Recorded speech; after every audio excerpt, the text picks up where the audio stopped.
क्या कभी सोचा है कि हजारों साल पहले की कोई सभ्यता ऐसी चीजें कैसे बना सकती थी जो आज भी हमारे सामने खड़ी हैं? आज हम प्राचीन भारत की कुछ ऐसी ही शानदार उपलब्धियों की पड़ताल करेंगे, जंग मुक्त स्तंभों से लेकर पत्थर में तराशे गए महाकाव्यों तक। दिल्ली में एक लोहे का स्तंभ है जो 1500 सालों से हर मौसम की मार झेल रहा है और जंग का एक भी दाग नहीं। ये आज भी आधुनिक विज्ञान के लिए एक बहुत बड़ी पहेली बना हुआ है।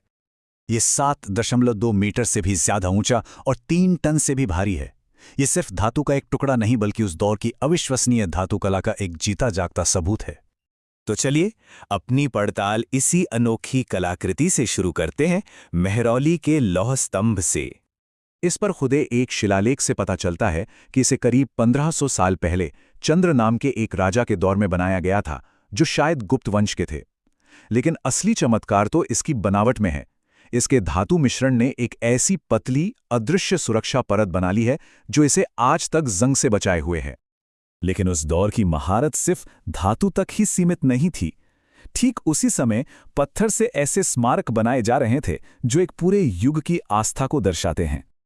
पूरे भारत में स्तूप जैसी संरचनाएं बनाई गईं। ये सिर्फ टीले नहीं थे, ये पवित्र केंद्र थे जिनके भीतर अक्सर बुद्ध या उनके अनुयायियों के अवशेष रखे जाते थे, जैसा कि सांची के महान स्तूप में देखने को मिलता है। ये विशाल निर्माण सिर्फ राजाओं के प्रोजेक्ट नहीं थे।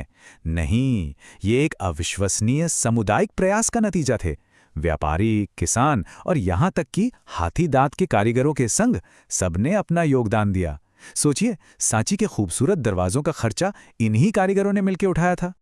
उस दौर में मंदिर बनाने के दो हैरान कर देने वाले तरीके थे।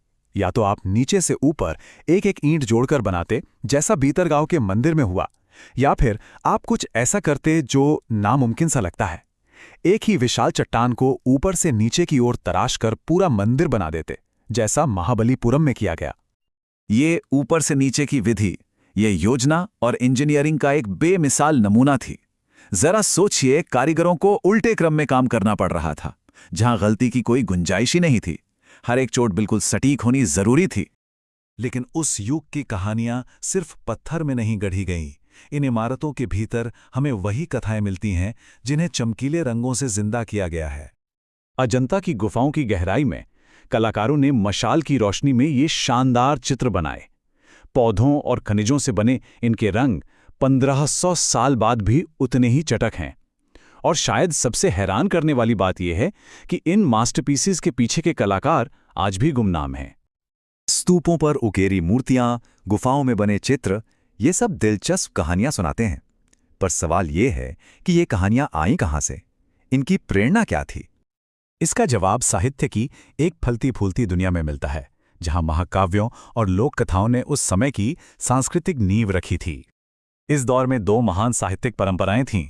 एक तरफ महाभारत और रामायण जैसे संस्कृत महाकाव्य जो देवताओं, नायकों और महान युद्धों की कहानियां कहते हैं, और दूसरी तरफ सिलप्पदिकारम और मणिमेखलई जैसे तमिल महाकाव्य जो प्रेम, हानि और न्याय जैसे मानवीय विषयों पर ज्यादा केंद्रित थे।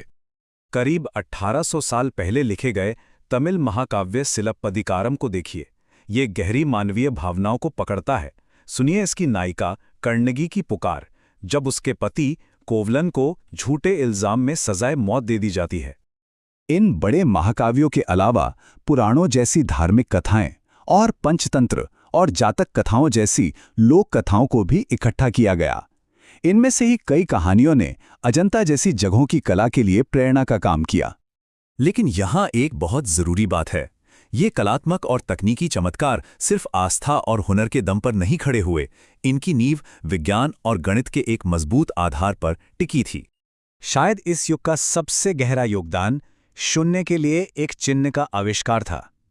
इस एक खोज ने गणना और अमूर्त सोच की दुनिया में क्रांति ला दी और उस संख्या प्रणाली की नींव रखी जिसे आज हम पूरी दुनिया में इस्तेमाल करते हैं।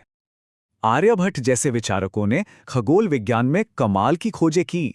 मिसाल के तौर पर उन्होंने समझाया कि दिन और रात पृथ्वी के अपनी धुरी पर घूमने से होते हैं, एक ऐसी बात जो उस समय के लिए क्रांतिकारी थी।